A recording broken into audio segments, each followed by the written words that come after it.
Hello everyone, आज हम लोग गिग फॉर गिग्स का एक नया प्रॉब्लम डिस्कस करते हैं। प्रॉब्लम का नाम है maximum some of non adjacent node. इसमें क्या है कि हमें एक ट्री दिया हुआ है और हमें बताना है कि हम कितना मैक्सिमम सम ऑफ नोड ले सकते हैं।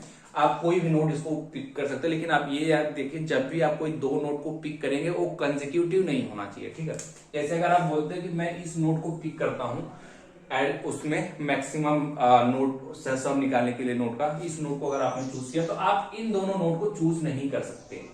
अब आपको चूज करना पड़ेगा ये और यहाँ पे भी आपके पास ऑप्शन है, आप इस नोड को चूज कर रहे हैं या नहीं। अगर चूज करते हैं तो फिर आप ये नहीं चूज कर पाएंगे। अगर आप इसको नहीं चूज करते तो इसको चूज कर सकते हैं। मतलब जो भी दो नोड चूज करें उसके बीच में जो नोड है एटलीस्ट एक नोड तो होना चाहिए, ऐसा मान लीजिए आप। ठीक, अब आप ध्यान दीजिए, जैसे मान लीजिए आप इस नोड को चूज किए, ठीक है, तो आप क्या है इस दोनों नोड को चूज नहीं कर सकते हैं। तो आपके पास क्या ऑप्शन बनता है कि यार फिर आप इसको चूज करें।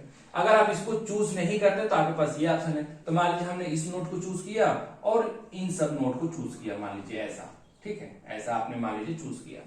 तो एक तो ये हो गया मेरे पास, जब आपने ये चूज किया और इन सबको आप नहीं चूज कर पाए क्योंकि आपने ऊपर चूज कर लिया। ठीक, सिमिलरली यह हो सकता है कि आप 2 और 3 वाले नोड को चूज कीजिए, इन दोनों नोड को चूज कीजिए तो आप इनको नहीं ले पाएंगे, लेकिन पर आप इनको इनको इनको चूज कर सकते हैं। आप ये ध्यान दीजिए कि मान लीजिए जब भी आपने इनको एक आपने ऐसा फंक्शन लिखा है, साल नाम का मान लीजिए जो आपने फंक्शन निकला, आपने उसमें जो भी हम रूट डाल रहे हैं और आप रूट के नीचे तक का पूरा, रूट से लेकर रूट के नीचे तक का सम दे देगा कि कितना मैक्सिमम मिल सकता है ऐसा। तो आपने जब इसको और इसको लिया तो क्या होगा कि इसके नीचे तक का कैलकुलेट करके देगा। सिमिलरली आपने जब दोबारा आप इसको और इसको लेंगे तो आप देखिए एक ही प्रॉब्लम दो बार चल रही है। मतलब आपने जब इसको और इसको लिया तो एक बार तो ये हो गई, फिर जब आप इसको दो वाले के साथ लेंगे तो भी फिर ये आएगा। तो मतलब एक प्रॉब्लम दो बार काउंट हो रही है, मतलब सब प्रॉब्लम बन रही है। तो इसको हम कैसे कर सकते हैं? तो चलिए सबसे पहले हम रिकर्सन लिखते हैं इस प्रॉब्लम को सॉल्व करने के लिए। ठीक है, तो मान लीजिए यहाँ पे क्या है, गेट मैक्स नाम का फंक्शन है जो रूट लेता है। ये प्रॉब्लम में दिया है ऐसा। तो मान लीजिए हमने अपने मन से एक नया फंक्शन बनाया सॉल्व नाम का, जो कि रूट लेगा और रूट से लेकर रूट के नीचे तक का कैलकुलेट करके हमको दे देगा। मान लीजिए हमने मेरा सॉल्व फंक्शन ऐसा करता है। ठीक है, अब हम सॉल्व फंक्शन को इंप्लीमेंट करते हैं। अब ये एक बात ध्यान दीजिए, आप जब भी रिकर्सन को इंप्लीमेंट कर रहे हैं, जब भी रिकर्सन लिख रहे हैं, तो आप बस इतना ध्यान रखिए कि आपको केवल रूट नोड के लिए लिखना है। ये रूट नोड है, आप ऐसा ध्यान दीजिए कि जो भी आपके पास है रूट नोड, बस आप इस रूट नोड के लिए लिखिए रिकर्सन। बाकी का आप मत ध्यान दीजिए को कितना लेफ्ट जा रहा है, राइट जा रहा है, कौन सा छूट रहा है, कौन सा नहीं छूट रहा है। बस आप रूट नोड के लिए आप लिख देंगे तो काम हो जाएगा आपका। तो बस आप इसको देखिए, आप इन सबको भूल जाइए, आप इसके नीचे का भी सब भूल जाइए, आप बस इसके लिए लिखिए। आप बस इस रूट के लिए लिखिए। तो आपने क्या देखा कि जब रूट हमारा नल था तो हमने रिटर्न करा दिया 0 इसको। फिर क्या है, आपने दो वेरिएबल बनाए, एक इंक्लूडिंग एक एक्सक्लूडिंग नाम का। इंक्लूडिंग में क्या है कि मान लीजिए आप इस वाले नोड को कंसीडर कर रहे हैं, एक्सक्लूडिंग में क्या है आप इस वाले नोड को छोड़ रहे हैं। ठीक, तो अगर आप इंक्लूड कर रहे हैं तो आपने क्या लिखा, including plus equal to root dot data, यानी इस जो रूट है उसका डेटा को ऐड कर लो, इंक्लूडिंग में रख लो। ठीक, आपने अब इसको पिक कर लिया। अब आपको क्या पिक कर सकते हैं, आप एक छोड़कर इसको पिक कर सकते हैं।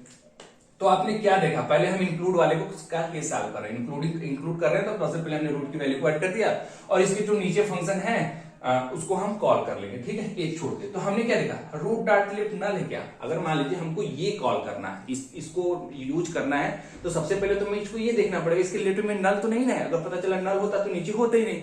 तो हमें ये चेक कर लिया, अगर इसके लेफ्ट में नल नहीं है तो हमने क्या किया, इंक्लूडिंग प्लस इक्वल टू सार नाम का फंक्शन बुला लिया और इसमें हमने क्या पास किया, root dot left root dot left ये वाला पास कर दिया।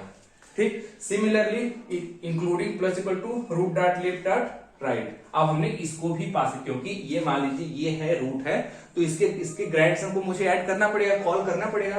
क्योंकि मान लीजिए रिकर्सन में क्या होता है, हमने इसको ले लिया और इन सब के लिए वही सार नाम का फंक्शन चला दूंगा इन चारों के लिए। तो हमने क्या लिखा, इसके रूट में वो नल तो नहीं है, नल नहीं था तो हमने इन दोनों को ले लिया, ये दोनों। सिमिलरली हमने देखा इसके राइट में नल तो नहीं है, राइट में नल अगर नहीं है तो हमने इन दोनों को ले लिया है। अब क्या होगा, अब ध्यान से देखिए इंक्लूडिंग में क्या आगे होगा, सबसे पहले रूट डॉट डेटा आपने ऐड कर दिया था और आप क्या लिख रहे हैं, including plus equal to solve, और इसमें ये पास कर रहे हैं। मतलब ये क्या करेगा, सॉल्व नाम का फंक्शन क्या करेगा, इसके नीचे का कैलकुलेट करके लाएगा और उसमें जोड़ देगा इंक्लूडिंग। सिमिलरली ये भी कैलकुलेट करके लाएगा, जोड़ देगा, ये भी कैलकुलेट करके लाएगा, जोड़ देगा, ये भी कैलकुलेट करके लाएगा, जोड़ देगा। ठीक, ये हो गया आपका इंक्लूडिंग में। एक्सक्लूडिंग वाले को आप देखते हैं। एक्सक्लूडिंग का मतलब क्या है, आपने इसको छोड़ दिया, तो आपने क्या किया, excluding plus equal to solve root dot left, यानी आपने इसको छोड़ दिया है। अब आप लेफ्ट वाले पे कैलकुलेट कर लो, यानी सॉल्व के लेफ्ट में चले जाओ और सॉल्व के राइट में चले जाओ, ये दो हो गए। और हमें आंसर में क्या रिटर्न कराना है, अब हमने देख लिया कौन सी वैल्यू मैक्सिमम दे रही है, इंक्लूडिंग वाली की मैक्सिमम वाली, एक्सक्लूडिंग वाली, तो हमने रिटर्न कर दिया इन दोनों का जो मैक्सिमम रहा। तो आप जब भी रिकर्सन लिखें केवल रूट नोट को कंसीडर करके लिखें कि रूट नोट कैसे कैसे बस जा रहा है, रूट नोट के लिए आप लिखें, बाकी सबके लिए ट्रू हो जाएगा। आपने रिकर्सन लिख दिया, तो आप जब भी इस क्वेश्चन को सॉल्व करेंगे ऑब्वियस सी बात है टीएलडी आएगा, ठीक है। तो आपको क्या करना है, क्वेश्चन में भी दिया है आपको एन में करनी है, तो जब भी आपने रिकर्सन ऐसे पूरा लिख दिया, जब भी आपको क्या होता है ना टीएलडी आया ऐसे, तो आप क्या करो, रिकर्सन विथ मेमोराइजेशन यूज कर लिया करो। इसमें आप मेमोरी का कुछ यूज कर लो, मतलब जो सब प्रॉब्लम एक ही प्रॉब्लम को बार बार कैलकुलेट कर रहे थे ना, उससे आप बच जाओ।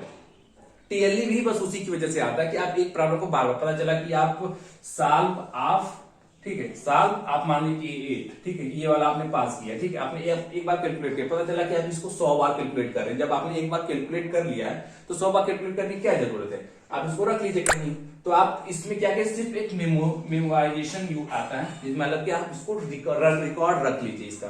तो इसके लिए क्या है, हम एक मैप बना लेते हैं। मान लीजिए हमने यहाँ पे एक मैप बनाया और इसमें क्या है, मैप भी पास कर लेते हैं। आपने अगर रिकर्सन लिख लिया तो इसको मेमोरी वाले लिखने में कोई भी आपको दिक्कत नहीं होगी। रिकर्सन विथ मेमोराइजेशन बहुत ही इजी, तो बस आपको आंख बंद करके लिख देना, कुछ भी कोड है। आपने बस क्या लिखा, इसमें एक मैप बनाया, मैप में आपने क्या बनाया, नोट टाइप का, कि हम नोट रखेंगे और उस नोट की कितनी वैल्यू हो, इस अब तक का कितना मैक्सिमम सम दे रहा होगा। तो यहाँ पे क्या हुआ, साथ में हमने रूट पास कर दिया और मैप पास कर दिया, ठीक है, यानी कि यहाँ पे साथ में हमने क्या कर दिया, मैप पास कर दिया। आपको कुछ नहीं करना, कुछ भी कोई कोड में चेंज नहीं करना है, ठीक, बस आपको यहाँ देखना है root dot equal to null, ये है, बस आप यहीं पे कंडीशन लिख दो। कंडीशन क्या होगा, बस आप कंडीशन में आपको क्या लिखना होगा, इफ, ठीक है, if map dot contains, map dot contains की, मतलब मैप में जो हम रूट यहाँ पे लाते हैं, रूट इक्वल टू नल है तो 0 रिटर्न कर दो। और आपने यहाँ पे देख लिया कि मैप में अगर हमारे रूट है क्या, अगर जब रूट हमारे पास ऑलरेडी, तो हमें कैलकुलेट करने की क्या जरूरत है, हम सीधे क्या रिटर्न कर देंगे, रिटर्न मैप डॉट गेट ये रूट। मतलब जब अगर हमारे पास ऑलरेडी हम कैलकुलेट कर, तो मैप में आप क्या रखे होंगे, जो आप कैलकुलेट कर चुके होंगे, अगर वो ऑलरेडी प्रेजेंट तो बस आप यहीं पे रिटर्न कर दो। और बस ये ध्यान देना कि जहां पे भी आप रिटर्न ये कर रहे हो ना, रिटर्न करने से पहले मैप में ये वैल्यू डाल दो, जिससे आप ये ट्रैक कर लो कि जब दोबारा मुझे कैलकुलेट करने आए तो मुझे जरूरत ना पड़े। तो आपको क्या करना है, मैप डॉट पुट कर दो, किसको कर दो, नोट को यानी रूट को, और किससे पुट करो, इन दोनों के मैक्सिमम से। यही तो आपका आंसर करना, मतलब मान लीजिए आप जो आंसर रिटर्न कर रहे हैं तो उसको एक बार पुट कर लीजिए। आपको जब भी मेमोराइजेशन यूज करना, बस आप एक यहाँ पे लिख दीजिए और एक यहाँ पे लिख दीजिए। मतलब आप बस ये देख लीजिए कि जब ये हमने कैलकुलेट कर लिया तो आप इसको रिटर्न कर देना, नीचे मत जाना, और यहाँ पे रिटर्न करने से पहले एक बार ऐड कर देना। ये बस दो जगह आप रिकर्सन का लिखिए, और बस ये दो जगह आंख बंद करके हर में काम आता है। मोस्टली रिकर्सन का आप जब भी मेमोराइजेशन देखेंगे आपका इसी से काम हो जाएगा। दो जगह कंडीशन लगानी होती है, एक यहाँ पे और एक यहाँ पे, और यही रहता है। बस देख लो जिसके लिए आप कैलकुलेट करने जा रहे हो मैप में वो नहीं है, तो मैप में है तो आप उसको रिटर्न कर दो, नीचे मत जाओ, और यहाँ पे पुट करने से पहले मैप में डाल के जाओ। आई क्वेश्चन आपको क्लियर हो गया होगा, ये सारा कोड आपको कमेंट सेक्शन में मिल जाए। कोई डाउट है तो कमेंट बॉक्स में जरूर मेंशन करें। Thank you.